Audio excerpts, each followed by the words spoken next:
Assalamualaikum warahmatullahi wabarakatuh. Jumpa lagi saya Samsir Ranci dalam monolog pengakuan Ismail Bolong, omong kosong.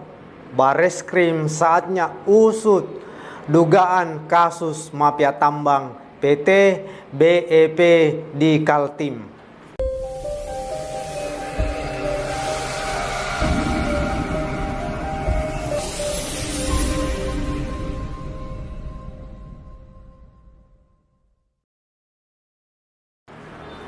Modus bekas Kepala Biro Pengamanan Internal atau Paminal Divisi Propam Mabes Polri Brigjen Hendra Kurniawan sebelum dipecat secara tidak hormat karena terlibat rangkaian kasus pembunuhan Brigadir Joshua pernah membuat konten yang diduga rekayasa untuk persiapan karakter assassination terhadap Kepala Bareskrim Polri Komjen Agus Andrianto.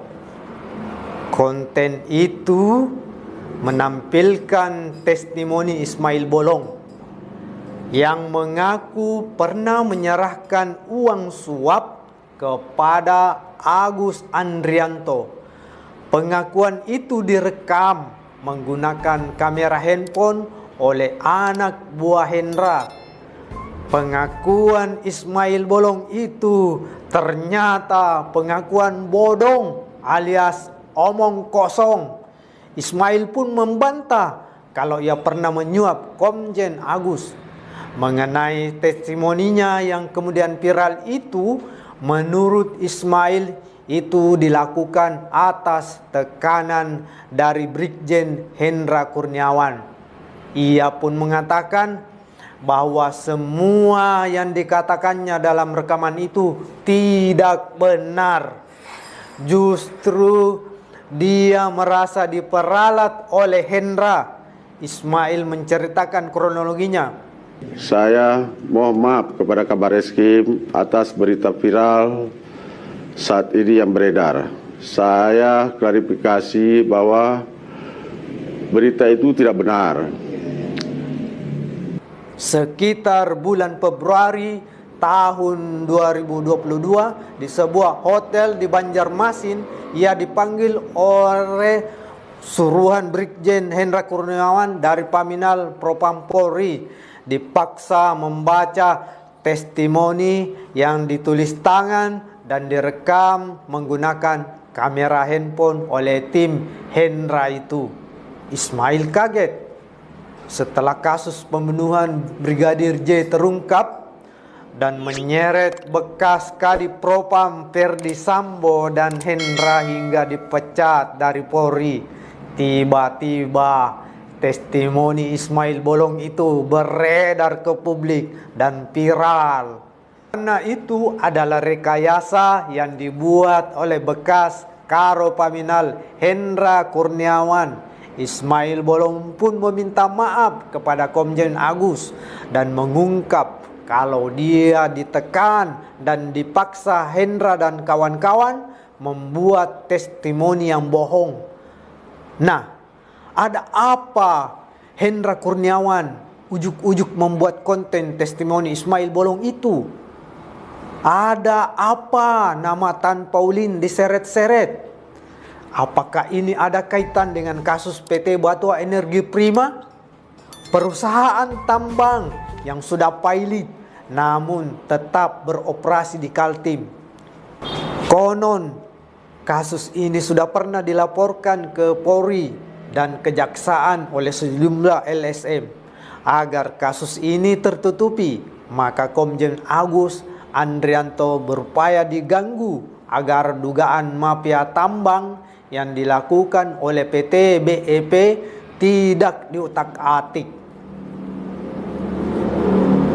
Dalam peristiwa pilot PT BEP diduga terjadi tindak pidana pencucian uang setidaknya bernilai 1,8 triliun. Dengan pidana pokok penggelapan budel pilot dan atau penggelapan dalam jabatan. Hal ini merupakan kejahatan yang terorganisir, tergolong kerah putih, white collar crime, yang dilakukan semacam criminal organization yang melibatkan banyak tokoh penting dalam konteks pengungkapan dugaan pidana TPPU. Rasa-rasanya Bareskrim Polri saatnya membongkar ini dan memeriksa Erwin Raharjo, pimpinan PT BEP. Patut diduga ERW dan kawan-kawan terlilit banyak dugaan tindak pidana. Selain dugaan tindakan pidana pencucian uang dengan pidana pokok penggelapan budel pailit dan atau penggelapan dalam jabatan, terdapat pula dugaan tindak pidana illegal mining, dugaan pidana sumpah palsu atau surat palsu, dugaan memberikan keterangan palsu dalam akta otentik, dan dugaan tindak pidana korupsi. Pak Agus, kami percaya Anda bukan polisi rusak. Emak-emak di negeri ini pun juga percaya bahwa Pak Kapolri Jenderal Listio Sigit Prabowo bersama Wakapolri Komjen Gatot Edi Pramono, Kabak Intelkam Komjen Ahmad Doviri, dan jenderal polisi lainnya adalah jenderal Polri yang bersih, yang ingin institusi Polri kembali dipercaya publik.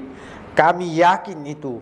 Saatnya Polri, KPK, Kejaksaan pusut dugaan mafia tambang PT BEP dengan modus kepailitan yang merugikan negara hingga triliunan. Kalau bukan sekarang, kapan lagi?